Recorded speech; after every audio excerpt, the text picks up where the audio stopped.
बिस्मिल्लाहिर्रहमानिर्रहीम। शुरू अल्लाह के नाम से जो बड़ा मेहरबान नहायत रहम करने वाला है। अस्सलाम वालेकुम, वेलकम टू माय किचन। आज मेरे किचन में बहुत ही लजीज और बहुत ही मज़ेदार सा बैंगन का भरता बन रहा है।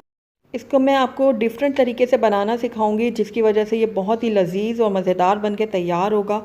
आप इसको गरम गरम रोटियों के साथ सर्व करें, इंशाल्लाह आपको ये बहुत ही पसंद आएगा। तो ज़रूर ट्राई कीजिएगा मेरी इस रेसिपी को। तो चलिए इसको बनाना स्टार्ट करते हैं, लेकिन उससे पहले अगर आप मेरे चैनल पर नए हैं तो काइंडली इसको सब्सक्राइब कर दें और साथ ही बेल आइकन को भी प्रेस कर दें, ताकि मेरी हर नई आने वाली वीडियो की नोटिफिकेशन सबसे पहले आप तक पहुँचे। तो बैंगन का भरता बनाने के लिए सबसे पहले मैंने यहाँ पर आधा किलो बैंगन ले लिए और इनको मैंने अच्छे से धो लिया था। अब इनको मैं कट करूँगी। तो सबसे पहले जो इसका ये ग्रीन वाला पार्ट है ना, इसको मैं कट कर लेती हूँ। ये देखिए इस तरीके से। दूसरे बैंगन का भी मैं ये ग्रीन पार्ट उतार देती हूँ। अब इसको हम कट लगाएंगे, इस तरीके से 3-4 कट लगाएंगे।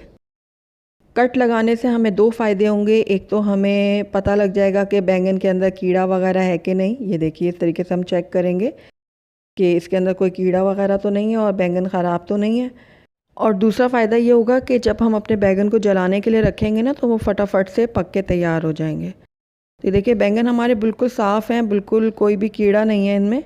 तो अब दूसरा बैंगन को भी मैं इसी तरीके से कट कर लेती हूँ। तो ये देखिए दूसरा बैंगन भी हमारा बिल्कुल साफ़ है। तो बस अब इसके ऊपर मैं लगाऊंगी थोड़ा सा ऑयल। ऑयल लगाने से बैंगन का जो छिलका है ना, वो बहुत जल्दी से उतर जाता है, बहुत ईज़िली उतर जाता है, उसमें ज़रा हमें मेहनत नहीं करनी पड़ती। तो ये देखिए दोनों बैंगन के ऊपर मैं अच्छे से ऑयल लगा लूँगी इस तरीके से। तो आइए अब इसको हम चूल्हे के ऊपर रखते हैं। तो यहाँ पर दोनों बैंगन को मैंने रख दिया चूल्हे के ऊपर। फ्लेम को मैं ऑन कर दूँगी और एक तरफ से जब ये पक जाएंगे तो इसको पलट दूँगी, ताकि ये दूसरी तरफ से भी अच्छे से पक जाए। तो यहाँ पर मैंने एक स्टैंड सा ले लिया, देखें ये नॉर्मली हमारे घरों में होता है। अब इसके ऊपर मैं रख दूँगी टमाटर। तो मैंने यहाँ पर 2 अदद दरमियाने टमाटर ले लिए हैं, वो मैं इस तरीके से रख दूँगी और इनको भी मैं आग के ऊपर पका लूँगी। तो ये देखिए इस तरीके से ये एक तरफ से हो गए हैं, तो मैं इसको पलट लेती हूँ। जब तक बैंगन और टमाटर हमारे पकते हैं, तब तक हम इसका एक ज़बरदस्त सा मसाला तैयार कर लेते हैं। तो मैंने यहाँ पर एक पैन ले लिया और इसके अंदर मैं 6-7 सूखी लाल मिर्चें ऐड कर रही हूँ। 1 चाय का चम्मच यहाँ पर मैंने सफ़ेद ज़ीरा लिया साबुत। आधा चाय का चम्मच इसके अंदर मैं सौंफ ऐड करूँगी, इससे बहुत ही अच्छा टेस्ट आएगा हमारे भरते में। आधा खाने का चम्मच मैं इसमें ऐड करूँगी साबुत सूखा धनिया। अब इन सारी चीज़ों को मैं ड्राई रोस्ट कर लूँगी और हमने इनको बहुत ज़्यादा देर नहीं पकाना कि ये जल जाएं, बस हल्का सा ड्राई रोस्ट करेंगे कि इसमें से भीनी भीनी सी खुशबू आने लग जाए। जब ये अच्छे से ड्राई रोस्ट हो जाएंगे ना, तो उसके बाद मैं सारे मसालों को ग्राइंडर में डाल के बारीक पीस लूँगी। तो यहाँ पर हमारे बैंगन और टमाटर भी रेडी हो चुके हैं। तो ये देखिए मैं टमाटर का छिलका उतार देती हूँ और आप देख रहे हैं कितनी आसानी के साथ इसका छिलका उतर रहा है। और आपने ये बैंगन और टमाटर जो है ना, पानी में नहीं डालना। आपने इसी तरीके से इसको प्लेट में ठंडा करना है थोड़ा, उसके बाद आपने इसका छिलका उतार लेना। ऐसे करने से इसका बहुत ही अच्छा सा टेस्ट आएगा, बहुत स्मोकी सा फ्लेवर आएगा। तो ये देखिए टमाटर के छिलके मैंने उतार दिए और इसको मैंने अलहदा एक बर्तन में रख लिया है। अब यहाँ पर हम बैंगन का छिलका भी उतार लेते हैं। तो ये देखिए बैंगन का छिलका भी बहुत ही आसानी से उतर रहा है, क्योंकि हमने बैंगन के ऊपर ऑयल लगाया था, जिसकी वजह से बैंगन का जो छिलका है ना, बहुत ही आसानी से उतर रहा है। तो ये देखिए सिर्फ बारीक बारीक सा इसका छिलका ही उतर रहा है, बैंगन बिल्कुल भी नहीं आ रहा बीच में। ये देखिए। तो बस इसी तरीके से दोनों बैंगन के छिलके जो है मैं उतार लेती हूँ। तो बैंगन और टमाटरों के छिलकों को मैंने उतार लिए। यहाँ पर मैंने टमाटर ले लिया और इनको मैं बारीक चॉप कर लूँगी। ये देखिए इस तरीके से टमाटरों को मैंने बारीक चॉप कर लिया है। चूँकि हमारे टमाटर बहुत अच्छे से गले हुए थे, तो बहुत ही आसानी के साथ ये चॉप हो गए।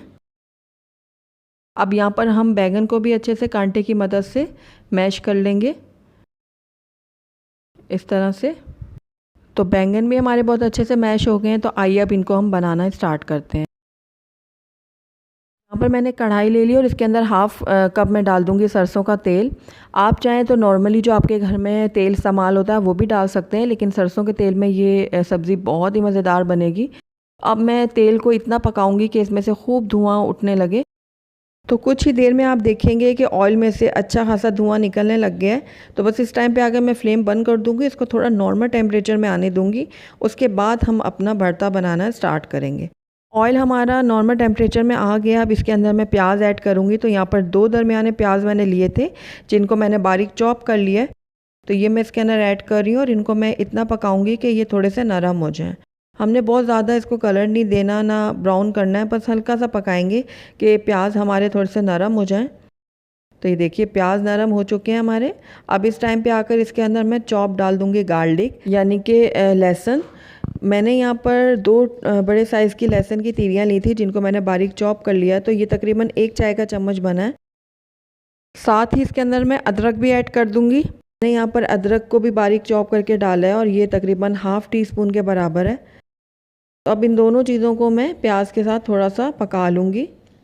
बहुत ज़्यादा हमने नहीं कुक करना, बस हल्का सा हमने इसको पकाना है कि लहसुन अदरक का जो थोड़े से स्मेल होती है ना, वो ख़त्म हो जाए। तो अब इसके अंदर मैं बैंगन ऐड करूँगी, जो अभी हमने जला के रखे हुए थे। तो ये देखिए बैंगन सारे के सारे मैंने इसमें डाल दिए हैं और साथ ही यहाँ पर जो हमने टमाटर को मैश करके रखा होता वो भी मैंने इसमें ऐड कर दिए। अब दोनों चीज़ों को मैं कुछ देर के लिए भून लूँगी। तकरीबन 1 से 1.5 मिनट के लिए मैं भूनूँगी बैंगन को प्याज के साथ। तो बैंगन और टमाटर जो हैं प्याज के साथ अच्छे से भुन चुके हैं। अब इसके अंदर कुछ ड्राई स्पाइसेस डालते हैं, जिसमें मैंने हस्बे ज़रूरत नमक ऐड किया है। हल्दी पाउडर इसमें ऐड किया है मैंने ½ टीस्पून के बराबर। और लाल मिर्चों का पाउडर मैंने थोड़ा सा ऐड किया है, क्योंकि हमने जब मसाला इसका तैयार किया था ना, तो उस वक्त भी हमने साबुत लाल मिर्चें ऐड की थी। तो आप इस हिसाब से इसमें लाल मिर्चों को ऐड कीजिएगा। तो ये मसाला जो हमने पीस कर रखा हुआ था वो भी मैं इसमें ऐड कर देती हूँ। और अब सारी चीज़ों को मैं बहुत अच्छे से मिक्स करूँगी। मसालों को मैं थोड़ी देर के लिए पकाऊंगी, ताकि इनके अंदर जो कच्चापन है ना, वो ख़त्म हो जाए। तो 1 मिनट के लिए मैंने भून लिया मसालों को। अब इसको कवर करूँगी और लो फ्लेम में तकरीबन 5 मिनट के लिए पकने के लिए छोड़ दूँगी। तो 5 मिनट हो गए बैंगन को पकते हुए। तो आइए चेक कर लेते हैं। तो माशाल्लाह से बहुत ही ज़बरदस्त सी खुशबू आ रही है बैंगन में से। और ये देखिए बहुत ही ज़बरदस्त सा हमारा बैंगन का भरता बनके तैयार हुआ है। तो अब इस टाइम पे आकर इसके अंदर मैं कटी हुई हरी मिर्चें शामिल कर दूँगी थोड़ी सी। साथ ही इसके अंदर खूब सारा सा हरा धनिया डालूँगी और मिक्स कर लूँगी सारी चीज़ों को बहुत अच्छे से। तो ये देखिए सारी चीज़ें मैंने बहुत अच्छे से मिक्स कर ली हैं। तो हमारा बैंगन का भरता बिल्कुल रेडी है। आइए इसको अब हम सर्व कर लेते हैं। अल्हम्दुलिल्लाह हमारा बहुत ही टेस्टी और बहुत ही मज़ेदार सा बैंगन का भरता बनके तैयार है। बहुत ही लजीज और मज़ेदार बनके तैयार होता है। तो ज़रूर ट्राई कीजिएगा मेरी इस रेसिपी को। आप इसको गरम गरम रोटियों के साथ या फिर चपातियों के साथ सर्व करें, बहुत ही लजीज लगता है। तो अगर आपको मेरी रेसिपीज़ पसंद आती हैं तो प्लीज़ इनको लाइक ज़रूर किया करें। और अगर आप पहली दफ़ा मेरे चैनल पे आएँ तो काइंडली इसको सब्सक्राइब भी कर लें और साथ ही बेल आइकन को भी प्रेस कर दें, ताकि मेरी हर नई आने वाली वीडियो की नोटिफिकेशन सबसे पहले आप तक पहुँचे। और कमेंट करके मुझे ज़रूर बताइएगा कि आपको मेरी रेसिपी कैसी लगी। और साथ ही मेरे इंस्टाग्राम और फेसबुक के पेज को लाइक करना मत भूलिएगा। Thank you for watching. Allah हाफिज़।